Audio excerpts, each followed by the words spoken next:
Hi, Dr. Taylor here again, and we're going to talk about autoimmune disease.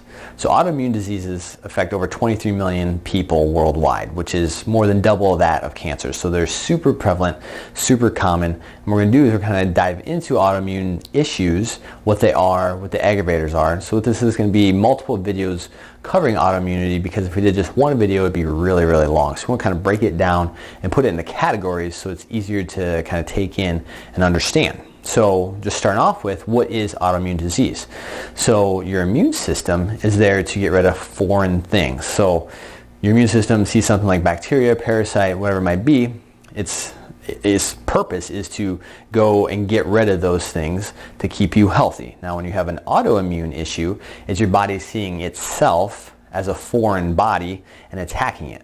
So you have different presentations of autoimmune diseases based on what tissues are being affected. So depending on the tissue that your body is attacking, you now have a different classification of disease. So there's over 80 different classified types of autoimmune disease.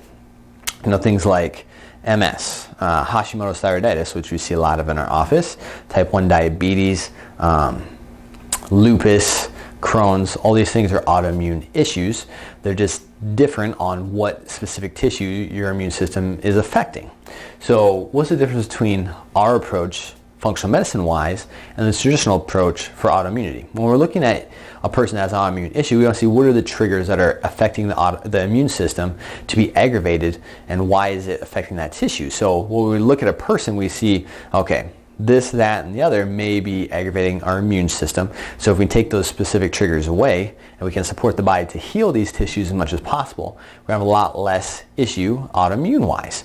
Now the traditional model is they see, okay, your immune system's attacking your body. So what we need to do is give you immunosuppressants, things like corticosteroids. See a lot of Crohn's patients on chemo medication. So these things are all bad. They just, are basically giving you things to suppress your immune system, which is going to make you high likelihood for other diseases. So we don't want to just suppress the immune system. We want to help it regulate better, looking at things like Th1, Th2. And these are things that we'll talk about in other videos. And helping to, like say, get rid of the triggers that are causing it, support the body to actually heal.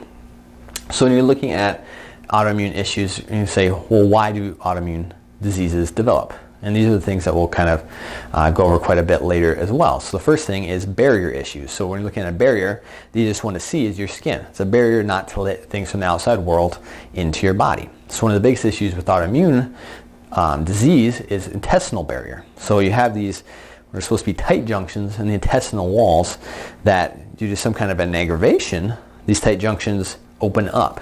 And when they do that, they let things out that aren't supposed to get out, and they let things in that aren't supposed to get in, causing hyperactivity in your immune system. So say something gets out that's not supposed to get out, goes up to your thyroid, your body marks it for destruction, but also marks your thyroid cells for destruction as well.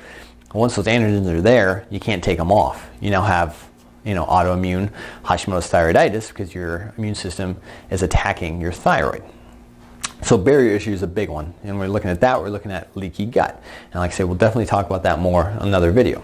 You have things like food intolerances. So the food nowadays is so much different than it was, 20, 30, 40 years ago. So a lot of these things, your body doesn't even recognize as food. Your body takes it in, and now your body's never seen this. The human race has never seen these things before in the history of the world. And all of a sudden you're eating these things, and your body says, well, that isn't food. And it really isn't. So then it's activating your immune system that way too. Higher likelihood for autoimmune issues to go along with that. Genetics. So you have people that fall into a special category as far as have a genetic predisposition to have an autoimmune issue. Now there's only 30% of autoimmune issues are genetic related. So how do you see somebody differently that has a genetic predisposition to autoimmunity than somebody who doesn't? The exact same. Get rid of the triggers, support the body, let it heal itself. So even though you might have the genetic predisposition, it doesn't mean that you have to do anything specific with that. And you see a lot of familial history with people, especially with Hashimoto's thyroiditis. So there's lots of things you can do for these people. Support the body. Infectious triggers. So these are things like hidden infections. And hidden infections could be bacterial, typically as viral, things like Epstein-Barr, cytomegalovirus. There's a lot of different things that go into it.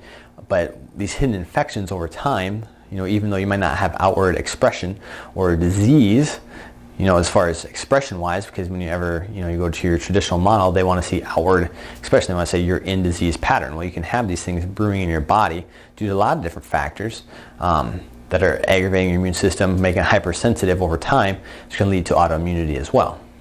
Things like environmental toxins. So this goes kind of hand in hand with the food intolerance thing, as far as being exposed to things that we haven't been exposed to in the history of mankind, that, things like EMF and just, so many toxins on the foods themselves. Roundup's a big thing, that cause the autoimmune reactivity due to hypersensitivity, and your body just, being constantly aggravated by these things in your system. And things like physiology. When we talk about physiology, we're talking about faulty physiology. Things like, high blood sugars, maybe fluctuating blood sugars, hormone imbalances. You'll see 1 out of every 3 women and 1 out of every 5 men have autoimmune issues. So there's a higher likelihood, if you're a female, that you're going to have an autoimmune issue. And that's more likely due to hormone imbalances, which is more common in women. It could be, like say, faulty physiology. It could be bad vitamin D uptake. You can have VDR gene issue, which means that you don't use vitamin D like you're supposed to. Vitamin D is an immune regulator. So if you have that decrease, or you're not taking enough vitamin D in, or you live in a northern state like we do, you have less sunlight, less vitamin D exposure, especially during the long winters. So that can put you at higher likelihood for autoimmune issue as well. Glutathione's big in that too. So there's lots of different things that go into it.